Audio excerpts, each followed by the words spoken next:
Hello दोस्तों, कैसे हो आप सब लोग। वेलकम टू डेटा उस्ताद। अभी 14 जून को बॉलीवुड स्टार सुशांत सिंह राजपूत ने सुसाइड कर ली एंड अपने पीछे काफ़ी सवाल छोड़ दिए। बट क्या रीज़न था जिसकी वजह से उनको ऐसा करना पड़ा, एंड कैसे बॉलीवुड में भेदभाव होता है, एंड कैसे लोग बॉलीवुड में सर्वाइव करके बड़ा बनते हैं, आज मैं इन्हीं के बारे में आपको बताऊंगा। थोड़े टाइम पहले राजीव मसिन के राउंड टेबल कॉन्फ्रेंस इंटरव्यू का एक वीडियो वायरल हुआ था, जिसमें अनन्या पांडे और सिद्धांत चतुर्वेदी थे। अनन्या पांडे चंकी पांडे की बेटी हैं एंड सिद्धांत चतुर्वेदी गली बॉय मूवी में एमसी शेर का रोल कर फेमस हुए हैं। बेसिकली उस वीडियो में अनन्या ने बोला था कि उनको यहाँ तक आने के लिए बहुत स्ट्रगल करना पड़ा, एंड उसके जवाब में सिद्धांत ने बोला कि जहाँ स्टार किड्स का स्ट्रगल शुरू होता है वहाँ नॉर्मल लोगों के सपने पूरे होते डिफरेंस हैं। यही है कि जहाँ हमारे सपने पूरे होते हैं वहाँ इनका स्ट्रगल शुरू होता है। इससे थोड़ा और पहले करण जौहर के कॉफी विद करण शो में आलिया भट्ट ने देश के प्रधानमंत्री का नाम पृथ्वीराज चौहान बोला था, एंड तब भी लोगों ने उनका बहुत मजाक उड़ाया था और बोला था कि अगर ऐसे लोग स्टार किड ना हो तो इनको कभी कोई मूवी में काम ना मिले, क्योंकि इनमें टैलेंट होता ही नहीं है। अब ये सब किस्से बताने का मेरा एक ही मतलब है कि कैसे ये स्टार किड्स लाइमलाइट में रहते हैं एंड बाकी कोई क्यों अच्छा काम करके भी इतना फेम नहीं ले पाता, एंड अगर ले लेता है तो उसको बहुत टाइम लगता है, एंड फेम के लिए एक आउटसाइडर को क्या क्या शर्तों को मानना पड़ता है उसके बारे में हम वीडियो में आगे बात करेंगे। इंग्लिश में इस चीज़ को नेपोटिज्म बोलते हैं, जो कि बॉलीवुड में पीढ़ियों से चली आ रही है। तो जानते हैं कि कैसे ये चीज़ सुशांत सिंह राजपूत की सुसाइड से जुड़ी हुई है। आप अगर गूगल पर list of Hindi film families search करोगे तो आपके सामने एक विकिपीडिया पेज खुलेगा, जिसमें कुछ फैमिलीज के नाम हैं जो पीढ़ियों से बॉलीवुड में राज कर रही हैं। इसको देखने पर आपको पता चलेगा कि बॉलीवुड तो कुछ फैमिलीज ही चला रही हैं, एंड ये बहुत गलत है, क्योंकि कोई आउटसाइडर इस इंडस्ट्री में आता है तो उसको 5, 10 या 20 साल तक का स्ट्रगल करना पड़ता है। जैसे नवाजुद्दीन सिद्दीकी, जिन्होंने 20 साल तक स्ट्रगल करने के बाद इंडस्ट्री में नाम कमाया। एंड दूसरी तरफ अनन्या पांडे हैं, जिसने बिना किसी एक्टिंग स्किल्स के 19 साल की एज में 2 मूवी भी कर ली एंड स्टार बनी बैठी है। एंड स्टार बनने के पीछे एक ही रीज़न है कि स्टार किड्स को हर जगह प्रेफरेंस दी जाती है, अब चाहे अवार्ड्स हो या कोई बड़े बैनर की मूवी, जिससे वो और फेमस हो जाते हैं एंड आउटसाइडर को ऐसी अपॉर्चुनिटी नहीं मिलती। नेपोटिज्म क्यों और कैसे खराब है, ये मैं आपको एक एग्जाम्पल के थ्रू समझाता हूँ। जैसे कोई आदमी अपनी कार के लिए ड्राइवर रखता है एंड अगर ड्राइवर गाड़ी पर एक स्क्रैच भी लगा दे तो उसको निकाल दिया जाता है, बट वही गाड़ी अगर उसी आदमी का बेटा चलाता है एंड ठोक देता है तो भी उससे तब तक गाड़ी वापस नहीं ली जाती जब तक कि वह गाड़ी चलाना सीख ना जाए या फिर फुटपाथ पर सो रहे लोगों पर गाड़ी ना चढ़ा दे। जैसे ड्राइविंग एक स्किल है जो सीखनी पड़ती है एंड वो आना ज़रूरी है कार को चलाने के लिए, बट बॉलीवुड में एक्टिंग करने के लिए एक्टिंग आए ना आए स्टार किड होना बहुत ज़रूरी है, या कोई एक लिंक होना चाहिए, नहीं तो आपको चांस ही नहीं मिलेगा। एंड अगर आपको चांस मिला और आप उसमें फेल हो गए तो आपको सब भूल जाएंगे, कोई सेकंड चांस नहीं मिलेगा। वहीं स्टार किड्स अगर फेल भी हुए तो इनको मल्टीपल चांसेस मिलते हैं अपने करियर को रिवाइव करने के लिए। एंड अगर एक्टिंग से मतलब होता तो वरुण धवन, अर्जुन कपूर, आलिया भट्ट, ऋतिक रोशन ये कभी इतने बड़े स्टार ना बन पाते। ये लोग बड़े हैं बिकॉज इनको चांस जल्दी मिले एंड बार बार फेल होने पर भी चांस मिलते गए। अब लोग बोलेंगे कि ऋतिक तो बहुत अच्छी एक्टिंग करता है, उसकी काबिल देख ले, तू तो बस उससे जलता ही रही हो। तो मैं उनको बोल लूँगा रुको जरा, सबर करो, बोला धक्का बुक्की नहीं करने का।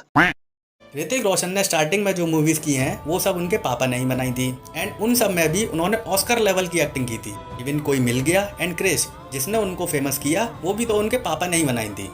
तब जाके इतनी मूवीज़ में रगड़ रगड़ के चांस मिलने के बाद इन्हें गाड़ी चलानी आई, इनको एक्टिंग करना आई, एंड अच्छा है जल्दी सीख गए, नहीं तो भाईजान की तरह फुटपाथ पर गाड़ी चला के ही सीख पाते। वैसे देखा जाए तो भाईजान अभी भी नहीं सीखे हैं, बट कुछ तो बार बार चांस मिलने के बाद कुछ भी नहीं कर पाए। इतने ही चांस अगर किसी अच्छे एक्टर को मिल जाए तो उनको नवाज भाई की तरह इतना टाइम ना लग जाए फेमस होने में। बट बॉलीवुड को नेपोटिज्म खराब नहीं लगता, बिकॉज उनको लगता है कि बॉलीवुड एक क्लब है जिसका मेंबर कोई आउटसाइडर बन ही नहीं सकता। एंड साथ साथ इस इंडस्ट्री का जो पावर एंड पैसा है वो भी ये लोग अपने बच्चों में ही ट्रांसफ़र करते रहते हैं एंड नहीं चाहते कि कोई भी बीच में आके इनकी पावर छीन ले। और यही वजह है कि इंटरनेशनली बॉलीवुड को कभी रिकॉग्नाइज नहीं किया जाता, क्योंकि हमारे मूवीज़ में क्वालिटी ही नहीं है, एक्टर एक्टिंग नहीं कर रहे, राइटर स्क्रिप्ट नहीं लिख रहे, डायरेक्टर कुछ भी नहीं कर रहे एंड लोग कुछ भी देखे जा रहे हैं। ये एक सर्किल है जिसको तोड़ना बहुत मुश्किल है। हमारी मूवीज़ में सिर्फ दिखावा है और फेकनेस है, एंड नॉर्मल दुनिया से बहुत अलग दुनिया है। एंड इसीलिए इंडियन लोग इनको पसंद करते हैं, बिकॉज इंडियन व्यूअर में मेजोरिटी लोगों को ये सब देखने में बहुत अच्छा लगता है एंड रियलिटी कोई देखना नहीं चाहता। एंड सीधी सी बात है, अगर race 3 and student of the year जैसी नकली मूवीज़ अगर करोड़ों कमाएंगी and Tashkent files, Son Chiraiya, photograph, Tumbbad, section 375 जैसी मूवीज़ थिएटर में कब लगी पता भी नहीं चलेगा, तो कोई क्यों ऐसी मूवीज़ बनाएगा जो कोई देखना ही नहीं चाहता। एंड अल्टीमेटली सबको तो पैसा ही कमाना है। बट हाँ, एक बात माननी पड़ेगी कि पिछले 2-3 सालों में लोग अब कंटेंट पर ध्यान दे रहे हैं एंड अब इन सो कॉल्ड स्टार की मूवीज़ उतना नहीं कमा पाती एंड फ्लॉप हो रही हैं। On the other hand OTT platforms पर भी अच्छा कंटेंट मिल रहा है एंड बॉलीवुड के बकवास को छोड़ लोग इन पर ध्यान दे रहे हैं एंड छोटे क्रिएटरों को सपोर्ट कर रहे हैं। अब बात करते हैं कि कैसे कुछ आउटसाइडर बॉलीवुड में बड़ा बन रहे हैं एंड क्यों सुशांत सर्वाइव नहीं कर पाया। मैंने वीडियो के स्टार्टिंग में बोला था कि एक आउटसाइडर को बॉलीवुड में सक्सेस पाने के लिए कुछ कंडीशंस को मानना पड़ता है, नहीं तो ये आपको एक्सेप्ट ही नहीं करते। मेन कंडीशन है कि आपको इस इंडस्ट्री की जो लेफ्ट लीनिंग विचारधारा है उससे एग्री होना होगा। अब चाहे आप भले ही आउटसाइडर हो, पर अगर आपकी कट्टरपंथी विचारधारा है और आप उस विचारधारा को मानते हो तो ये इंडस्ट्री आपको एक्सेप्ट करेगी। बट अगर आप अपने देश से प्रेम करते हो तो आपको बॉयकॉट कर दिया जाएगा एंड आपको चुन चुन कर साइड कर लिया जाएगा। मेनली बॉलीवुड लेफ्टिस्टों से भरा हुआ है एंड सब लोग बस सेलेक्टिवली एजेंडा यूज़ करते हैं जो उनके सिस्टम को सूट करता है एंड सेलेक्टिव आउटरीच दिखाते हैं। बॉलीवुड में हिपोक्रेसी की कोई सीमा ही नहीं है। कुछ केसेस में बॉलीवुड फूट फूट कर रोता है, बट कुछ केसेस में इनके मुंह से एक वर्ड भी नहीं निकलता।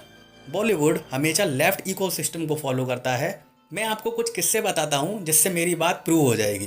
ध्यान हो, कठुआ में रेप केस के अगेंस्ट में सारे बॉलीवुड ने आई एम अशेम्ड करके बोर्ड लेकर फोटो डाली थी और सोशल मीडिया पर आउटरेज दिखाया था। बट अभी हाल में कन्याकुमारी में 4 लोगों ने एक बच्ची का रेप किया, बट उसके अगेंस्ट में कोई आउटरेज नहीं हुआ क्योंकि ये वाली न्यूज़ इनके एजेंडा को सूट ही नहीं करती। ब्लैक लाइव्स मैटर्स में इन्होंने अपने से मुस्लिम लाइव मैटर, दलित लाइव मैटर सब जोड़ दिया क्योंकि ये इनके हिसाब से इनके एजेंडा को सूट कर रहा था।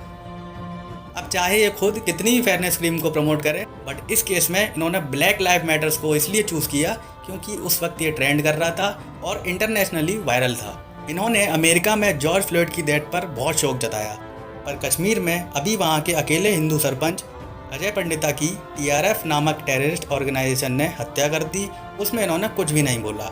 थोड़े दिन पहले की बात करें तो NTCA NRC वाले प्रोटेस्ट में हमारे देश के पुलिस इंस्पेक्टर अंकित शर्मा की मौत पर इनको कोई गुस्सा नहीं आया और इन्होंने इसका कोई विरोध भी नहीं किया। जब तानाजी मूवी आ रही थी तब दीपिका पादुकोण की छपाक मूवी भी साथ में रिलीज हो रही थी एंड सबको पता था कि तानाजी मूवी में छत्रपति शिवाजी महाराज और उनके साथी तानाजी की कहानी है। तो दीपिका ने अपनी मूवी की ऑडियंस सेट करने और उसके प्रमोशन के लिए एक ऐसे प्रोटेस्ट में गई जहाँ के लोग प्रोटेस्ट के नाम पर तोड़फोड़ करते हैं, पुलिस की गाड़ी जलाते हैं और पत्थरबाजी करते हैं। उन्हीं की सपोर्ट में विकी कौशल, आयुष्मान खुराना, राजकुमार राव ने भी ट्वीट किया क्योंकि उनको भी पता है कि अगर उन्होंने देश को सपोर्ट किया तो उनको भी बॉयकॉट कर दिया जाएगा। और वो तो अजय देवगन जैसे पावरफुल स्टार भी नहीं है। और ये बात मैं सिर्फ हवा में नहीं बोल रहा हूँ, आप देखिए कैसे तभी अक्षय कुमार ने जामिया स्टूडेंट्स के विरोध में बनी एक वीडियो को सिर्फ लाइक किया था, उसी से उनको इतना हेट मिला कि उन्होंने ट्वीट करके सॉरी भी बोला। ऊपर से तब बॉयकॉट कैनेडियन कुमार करके हैशटैग भी ट्रेंड हुआ। जब पालघर में साधुओं पर मॉब लिंचिंग हुई तब भी इन्होंने कुछ ट्वीट नहीं किया या इंस्टा पर पोस्ट भी नहीं किया। कभी बीफ बैन के लिए कोई ट्वीट नहीं किया। गौ हत्या और जीव हत्या होती रहती हैं एंड खुद नॉनवेज भी खाते हैं, बट जब केरला में एक हाथी की हत्या कर दी गई तब सबने ट्वीट किया। मेरा मतलब है हर किसी के दुख में दुखी होना चाहिए, अब चाहे वो कोई भी रिलीजन हो, कोई भी कास्ट हो। इनको तो सारे रिलीजन के लोग फॉलो करते हैं, बट इनकी हिपोक्रेसी की सच में कोई सीमा नहीं है। एक चीज़ आप नोटिस करना कि जब भी कुछ एजेंडा चलता है उसको हर कोई फॉलो करता है, सब एक जैसा ट्वीट करते हैं, इवन लैंग्वेज तक सेम होती है। तो बात साफ है, ये एक धारा में बहने वाली नदी है एंड इसमें जो बहना चाहता है उनको उसके जैसा ही बनना पड़ेगा। और अगर आप सुशांत की तरह अलग बनोगे तब आपको अलग थलग कर दिया जाएगा। एंड सुशांत की हालत बहुत दिन से ऐसी ही थी कि उनको पता था कि सारी इंडस्ट्री उनको साइड कर रही है और अपने से अलग कर रही है। एंड वो ही एक ऐसे सेलिब्रिटी थे जो अपने फैंस को पर्सनली रिप्लाई करके बोलते थे कि मेरी मूवीज़ देख लो, नहीं तो बॉलीवुड से मुझे निकाल देंगे। एंड वो अपने काफ़ी फैंस को इंस्टाग्राम पर फॉलो बैक भी करते थे। जो लोग सुशांत के जिंदा रहने पर इनको पहचानने से इनकार कर रहे थे वो सब इनको श्रद्धांजलि दे रहे हैं। जिन लोगों ने कभी सुशांत के रहते उनकी तारीफ़ नहीं की, कभी उनको सम्मान नहीं दिया, वो लोग अब उनको मिस कर रहे हैं। अगर सुशांत जैसा करियर किसी स्टार किड का होता या उनके जैसा डेब्यू परफॉर्मेंस किसी स्टार किड का होता तो उनको अवार्ड भी मिलता और स्टारडम भी। खैर, जब ये छिछोरी जैसी मूवी को छोड़ के गली बॉय जैसी मूवी को पूरा फिल्म फेयर का अवार्ड पैकेज दे सकते हैं तो इनसे और उम्मीद भी क्या कर सकते हैं। आगे मैं इतना ही कहूँगा कि जो जाने वाला था वो चला गया, उसमें हम कुछ नहीं कर सकते। बट लोगों को पता होना चाहिए कि बॉलीवुड इंडस्ट्री कितनी बुरी है और इसमें सर्वाइव करना कितना मुश्किल है। सुशांत की आत्मा को शांति मिले, वो हमेशा याद किए जाएंगे। मिलते हैं अगली वीडियो में, तब तक हमारे चैनल को सपोर्ट करें एंड वीडियो को लाइक करें। कमेंट ज़रूर करें कि आपको क्या लगता है, मेरा ओपिनियन सही है या गलत।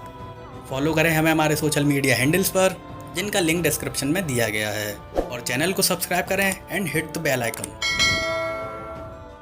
मिलते हैं अगली वीडियो में, बाय।